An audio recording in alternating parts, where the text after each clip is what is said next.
All right, I keep hearing about this 2 and 20 thing in investing. What is it? Great question. 2 and 20 is the classic fee model for hedge funds, private equity, and other alternative investments. So the 2 is 2% of what? The 2% is the annual management fee. If a fund manages £100 million, they take £2 million yearly, regardless of performance. Think of it like a retainer to keep the lights on. Even if the fund loses money? Yes. Critics call it a fee for failure in bad years. But the 20 is where things get interesting. The 20%, that's a cut of the profits, right? Exactly. If the fund gains 10%, the manager takes 20% of that profit.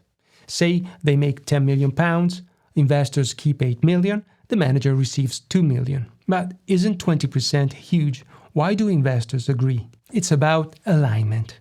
The idea is we win only if you win.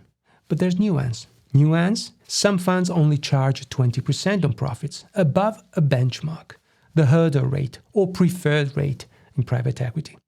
Others use a high watermark, no fees unless they surpass previous peaks. Not all funds charge it the same way, though. And if the fund crashes, do they still get 2%? Yes. That's why critics argue the model's outdated. After the 2008 crash, many funds lowered fees. Now you see 1.5 and 15, 1 and 20, or even 0 and 30 for superstar managers. So why does 2 and 20% persist? Tradition, negotiation power, and perceived value. If a manager delivers 20% returns yearly, investors gladly pay. But mediocre returns, the fees sting. Got it. But would you pay 2 and 20? Depends on the manager's track record and your appetite for risk. You mentioned hurdle rates earlier. What's the difference between a hard and soft one?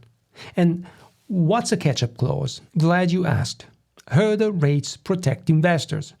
Let's say the hurdle rate is an 8% return. So with a hard hurdle, if the fund makes 10%, the manager only takes 20% of the 2% above 8%? Exactly. Investors keep the first 8%. The manager gets 20% of the remaining 2%.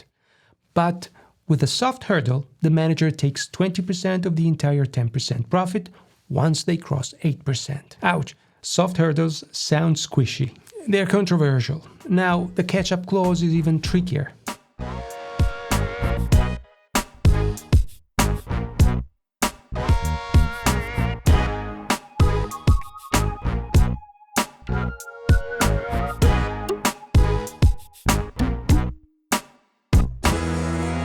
Wait, 100%? That's not 20%. Temporarily. Let's say the hurdle is £8 million.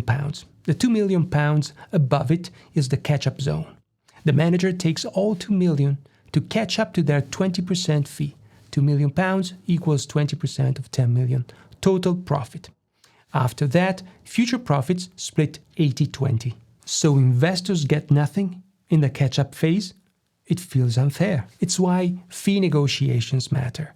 Some investors demand hard hurdles and no catch-up clauses. But we argue that a catch-up clause compensates managers for shouldering risk. This is why people hate finance jargon. That's why we're having this chat.